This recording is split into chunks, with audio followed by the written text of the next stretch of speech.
તો રામ રામ, જય શ્રી કૃષ્ણ, જય માતાજી એન્ડ ગુડ આફ્ટરનૂન મિત્રો. કેમ છો બધા? આશા રાખું છું સરસ મજાની તૈયારી અને પરીક્ષા જે છે જેમ જેમ નજીક આવે છે એમ નવું નવું શીખતા જતા હશો અને પરીક્ષાની જે પેટર્ન છે એને ફોલો કરતા હોઈશું. હવે નંબર સિસ્ટમની અંદર એટલે કે સંખ્યા પદ્ધતિઓ જે છે એમાં પાછા અપૂર્ણાંકો પૂર્ણાંકો આવે, એમાંથી એક નવી વસ્તુ જોવા મળી છે.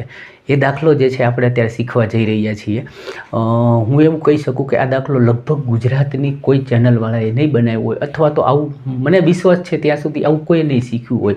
એવી સરસ મજાની વસ્તુ તમે શીખવા જઈ રહ્યા છો, એટલે આમ બી રેડી.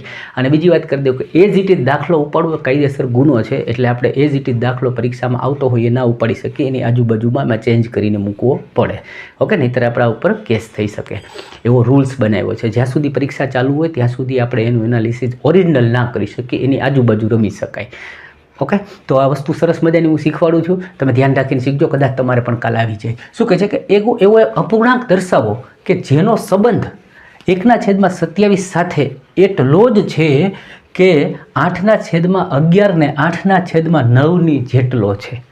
સમજણું કંઈ કદાચ ના સમજાય એવું છે, પણ કાંઈ વાંધો નહીં, હું શીખવાડી દઈશ. શું કહે છે, કોઈક એવું છે ને અપૂર્ણાંક છે, એનું રિલેશન 1/27 સાથે છે, અને એ પાછું જે બેયનો તમે મેળ કરો ને એ કેવો હોવો જોઈએ કે 8/11 જે રિલેશન 8/9 હારે હોય ને આવો.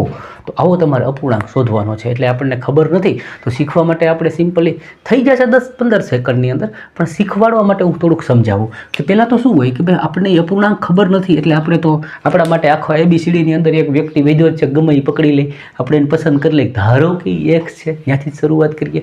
હવે એ એક્સનો સંબંધ જે છે એ 1/27 સાથે, કારણ કે રકમ કે છે એનો સંબંધ 1/27 સાથે છે. કેવો?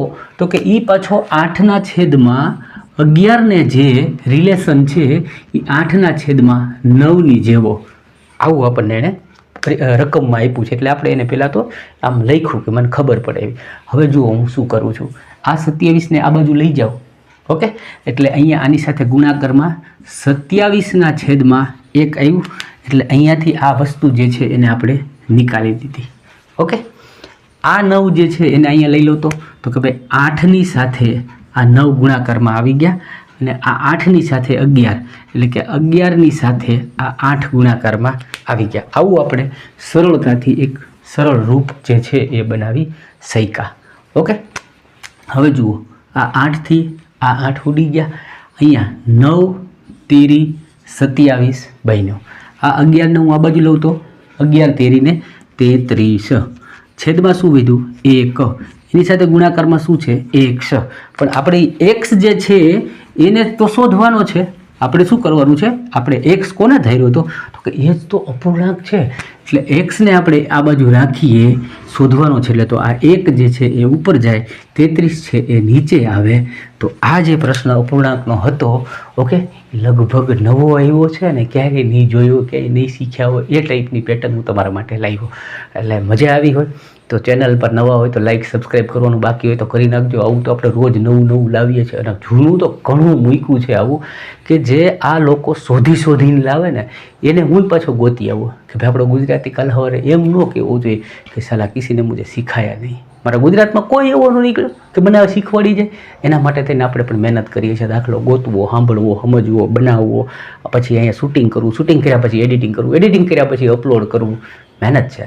અને મહેનત જે છે એના માટે તો કહું છું કે લાઈક સબસ્ક્રાઈબ કર્યા વગર જતા નહીં. બીજું શું આવ્યું એને જોઈ લઈએ કે બીજી એક વસ્તુ જે છે એ લોકોનું આ બધું જૂનું જ છે, આમ જોવો તો આપણા માટે નવું છે. એ લોકોના માટેના આ બધી જે પેટર્નો છે એ એને સાચવીને રાખી જ છે.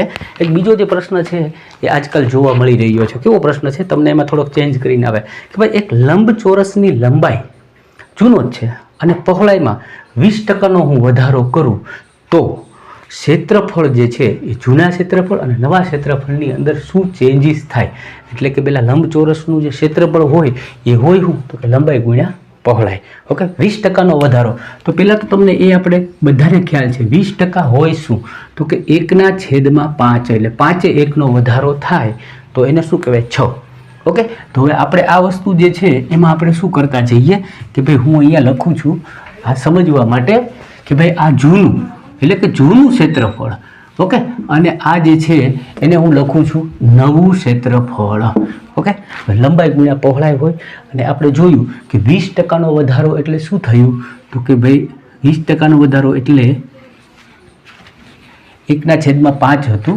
મેં કદાચ 1/4 બોલી ગયો હોય તો સોરી. 20% એટલે શું? તો કે 1/5. 5 1નો વધારો થાય એટલે કે બને 6. ઓકે, તો હવે જો પેલા લંબાઈમાં વધારો કરીએ તો 5 1નો વધારો થાય તો 6. આ જે છે એ આપણે ગણીએ લંબાઈ. પાછો 5 1નો વધારો કરીએ તો એને હું કહું છું પહોળાઈ, એટલે કે 6. ઓકે, હવે આ જૂનું છે ને આ નવું છે, તો આ 25 ને 25, આ શું થાય છે? છાંયે છાંયે 36. જૂનું ક્ષેત્રફળ શું આવતું હતું? 25. નવું ક્ષેત્રફળ શું આવ્યું? તો કે 36. એટલે 25 થી 36. ઓકે, એટલે 25 જે હતું એ જૂનું હતું, એમાં વધારો થયો. કેટલાનો? તો કે 25 ને 10 35 ને 1 11, એટલે 11નો વધારો થયો. ઓકે, અને ટકાવારીમાં ફેરવવા માટે 100, તો 25 ગુણ્યા 4, 25 ચોકા 100, 11 ચોકુ ને 44. તો આ જે હતું જૂનું ક્ષેત્રફળ, એમાંથી આ વધારો કર્યા પછી નવું ક્ષેત્રફળ છે એ કેટલું થયું હતું? કે 44% જેટલો વધારો થયો. કદાચ આગળ મારે બોલવામાં ભૂલ થઈ હોય તો સુધારી લેજો કે 20% એટલે 1/5. 5 1નો વધારો થયો, 5 1 વધ્યું એટલે 6 થયું, 5 1 વધ્યું એટલે 6 થયું. 2 વખત એટલે કર્યું કે લંબાઈ ગુણ્યા પહોળાઈ હોય છે, અને લંબાઈમાં વધારો થયો, પહોળાઈમાં વધારો થયો. આશા રાખું છું સમજાવવામાં હું સફળ થયો છું. હવે બીજા જે કંઈ પ્રશ્નો આવ્યા છે એને પણ આપણે સાથે સાથે જોઈ લઈએ કે કરંટમાં કેવું પૂછ્યું, રિઝનિંગમાં શું પૂછ્યું, એને પણ સમજી લઈએ. તો ઓવરઓલ જો આપણે પેપરની આજ વાત કરી લઈએ, આજે જે આવ્યું એ સવારની શિફ્ટની વાત કરીએ છીએ, તો મેથ્સની અંદર વાત કરીએ તો 18 પ્રશ્ન એવા હતા કે જે આમ કહેવાય કે ઓછું કેલ્ક્યુલેશન હતું ને બધા કરી શકે એવા પ્રશ્ન હતા. આપણે આગળ પ્રશ્નો જોઈએ છે, પણ ઓવરઓલ પેપરનું આપણે રૂપરેખા જોઈ લઈએ. રિઝનિંગની અંદર એવું કહે છે કે 20 થી 22 પ્રશ્નો છે એ દરેક સ્ટુડન્ટ કરી શકે એવા હતા. બાકીના જે 7 થી 8 પ્રશ્ન છે કરી શકે એવા બધા હતા, પણ એની અંદર ટાઈમ તમારો વેડફાય એવું હતું. સાયન્સની અંદર વાત કરીએ તો કે ભાઈ સૌથી હલવો આજના પેપરની અંદર એ કે લાગ્યું કે ભાઈ સાયન્સ. ઓકે, 20-22 પ્રશ્ન એ કે બહુ સરસ લઈ ગયા, ઇઝી લઈ ગયા, બધા કરી શકે એવા હતા. કરંટની વાત કરીએ તો 2025નું જ કરંટ અફેર જે છે 20 માર્કનું આવી રહ્યું છે.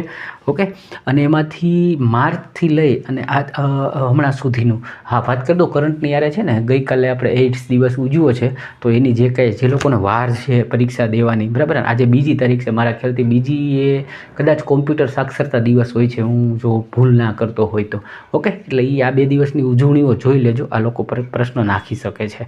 ત્યારબાદ રમતગમતમાંથી ક્વેશ્ચન્સ લઈએ જ છે, જોઈએ. હવે છે ને અત્યારના પ્રશ્નો તો ઠીક છે, એ આવશે એટલે પાછા કરાવી દઈશું, પણ ગઈકાલના બહુ ઇમ્પોર્ટન્ટ પ્રશ્ન મારા હાથમાં એવા છે, ગઈકાલે રાતના જે સાંજની શિફ્ટના. ઓકે, એને જોવા જેવા છે, મજા આવે એવા પ્રશ્ન છે કે ભાઈ લોકપાલ દિવસ ઉજવણી કરવાનું છે ને હમણાં નક્કી કરવામાં આવ્યું, અને મારા ખ્યાલથી 16 જાન્યુઆરીના દિવસે છે ને દિલ્હીની અંદર એક બેઠક થઈ હતી, અને એ બેઠકની અંદર એવી નક્કી કરી કે આપણે હવે છે ને દર 16 જાન્યુઆરીએ છે ને આપણે લોકપાલ દિવસ ઉજવશું. ઓકે, હવે આ લોકો છે ને આવા પ્રશ્ન આ છે જૂના જ, પણ એ હવે કરંટ આરે ટચ કરીને લે છે. નહીંતર પહેલાં એમ પૂછતા કે ભાઈ પ્રથમ લોકપાલ કોણ, અધ્યક્ષ કોણ છે, તો મારા ખ્યાલથી પિનાકીન ઘોષ છે. પણ હવે એને શું કર્યું કે એ પ્રશ્નને કરંટમાં લઈ ગયા કે લોકપાલ માટેની જે કંઈ મિટિંગ થઈ કે ક્યારે ઉજવવાનું નક્કી થયું, તો 16 જાન્યુઆરીએ ઉજવવાનું નક્કી કર્યું. ત્યારબાદ પ્રશ્ન આવ્યો માર્ચ 2025માં સેબીના અધ્યક્ષ. હવે તમને કદાચ જેણે મારું કરંટનું મટીરિયલ લીધું છે ને, ઓકે, એને પૂછી લેજો, અથવા તો એ અત્યારે કોમેન્ટમાં કહેશે કે આ મેં પ્રશ્ન છે ને એમાં બેઠે બેઠે ટાઈપ કર્યા છે, અને મને ખબર છે કે આ લોકો આવા પ્રશ્ન આવશે. એટલે જે લોકોને કરંટ અફેરનું મટીરિયલ જોઈએ માત્ર 50 રૂપિયામાં છે મિત્ર, અને મને આમ જેટલું મારી ઇન્ટ્યુશન લગાડતા ને એટલા લગાડ્યા છે કે ભાઈ આમાંથી પ્રશ્ન બનવા જ જોઈએ, ને અત્યારે બને છે. 20માંથી હું એમ કહું 10 પ્રશ્ન તમારે આવી જાય તો પણ સારું કહેવાય, સારામાં સારી વાત કહેવાય 50 રૂપિયામાં. ઓકે, એટલે જેને લેવાનું બાકી હોય લઈ લેજો મિત્રો. પછી SBIના CEO વર્તમાનની અંદર છે તો કે શ્રીનિવાસ શેટ્ટી 2024થી છે એ કન્ટિન્યુ ચલાવવામાં આવ્યા છે. ત્યારબાદ નારી શક્તિ વંદન અધિનિયમ જે છે આ મેં ટાઈપ કર્યો છે. ઓકે, આ પ્રશ્ન પણ મેં ટાઈપ કર્યો છે. અને નારી શક્તિ અધિવંદન જે છે એ યોજના હેઠળ કે ભાઈ નારીઓ માટે કેટલામું સંશોધન લાવ્યા હતા કરંટમાં, તો કે ભાઈ 106મું સંશોધન લાવી, અને મારા ખ્યાલથી લગભગ 30% જે કંઈ નારીઓ છે એને અનામત આપવાની વાત થઈ એ આ બિલની અંદર રજૂ કરવામાં આવી હતી. ત્યારબાદ વાત કરીએ જૂન 2025માં રાજીવ ગાંધી વન સંવર્ધન યોજના કયા રાજ્યએ લાગુ પાડી, તો કે હિમાચલ પ્રદેશની અંદર આ યોજના જે છે એ લાગુ પાડવામાં આવી છે. એવો જ પ્રશ્ન પાછો આવ્યો કે જૂન 2025ની અંદર આમિર ખાનનું એક સરસ મજાનું મૂવી રિલીઝ થયું, એ મૂવીનું નામ પૂછવામાં. જો આ લોકો છે ને એને ટેવ છે પિક્ચરમાંથી પ્રશ્ન લઈ લે. બાહુબલી જ્યારે હિટ થયું ત્યારે તેણે એવા પ્રશ્ન પૂછ્યા હતા કે ભલાલ દેવનું પાત્ર નિભાવનાર કોણ, બાહુબલીની અંદર મુખ્ય કેરેક્ટરનું નામ શું છે. એટલે અત્યારે આમિર ખાનનું જે મૂવી આવ્યું સિતારે જમીન પર એનો પ્રશ્ન જોવા મળ્યો છે. પછી 2026માં NHL વિન્ટર ક્લાસિક ગેમ જે છે એ 2026માં ક્યાં આયોજન થશે, તો ફ્લોરિડામાં આ ગેમ જે છે એ રમાવાની છે. ત્યારબાદ વાત કરીએ 2025માં વિશ્વ આર્થિક મંચની બેઠક. આ પ્રશ્ન મેં ટાઈપ કર્યો છે, મને ખબર હતી કે આવું પૂછશે આ લોકો, જેને લીધું છે એને ખબર હશે, જોઈ લેજો કે વિશ્વ આર્થિક મંચની બેઠક છે ને એ ક્યાં 2025માં થઈ, તો કે સ્વિટ્ઝરલેન્ડની અંદર દાવોસમાં થઈ.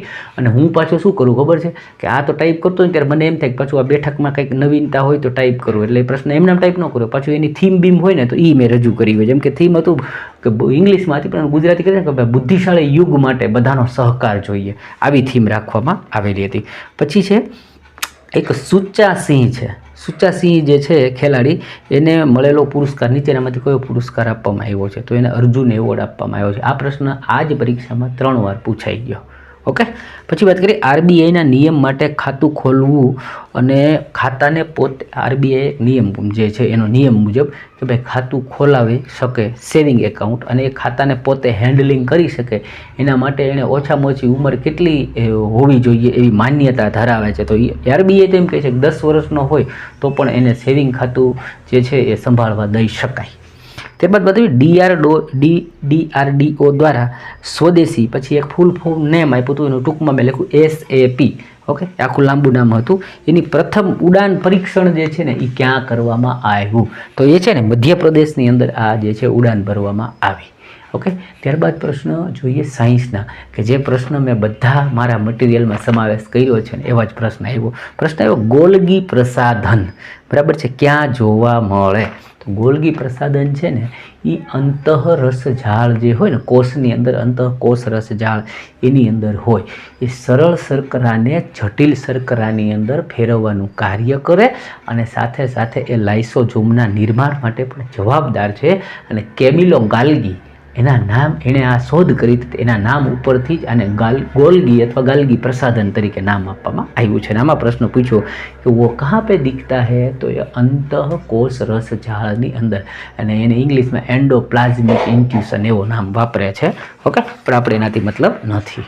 ત્યારબાદ વાત કરીએ મિત્રો, લાઈક સબસ્ક્રાઈબ કરી લેજો ભાઈ સાહેબ. પછી બહુ વિભાજન ની પ્રક્રિયા કોનામ જો મેં પહેલા દિવસે કીધું હતું ત્યારે એણે અમીબાનું પૂછ્યું હતું, બરાબર છે. એ દ્વિભાજન એટલે 1ના 2 થવા, ત્યારે મેં કીધું હતું કે હવે એ હાઇડ્રાને લાવશે, પ્લાઝ્મોડિયમને લાવશે. અને આ મેં મારું મટીરિયલ છે હું જ્યારે ટાઈપ કરતો હતો ને સાયન્સનું, ત્યારે મેં લખ્યું ભાઈ આ પાકું કરી જ લેજે, તો આવશે જ. કદાચ તમારી શિફ્ટમાંનો પણ બીજામાં તો આવ્યું ને, બરાબર, એટલે આવે જ છે. આ એના બધા ફેવરિટ યાર, એના આમ આપણે કેમ ઘરે મહેમાન આવે એટલે આવો બેસો ચા પાણી પીવો, આ એને પહેલાં જ પૂછીએ એમ. આ એના બધા આમ ગોતેલા છે. પરીક્ષા ચાલુ થાય આ તો નાખ જ, આ તો પૂછ જ, એવો પ્રશ્ન છે. એટલે કે બહુ વિભાજનની પ્રક્રિયા જે છે એ પ્લાઝ્મોડિયમમાં થાય.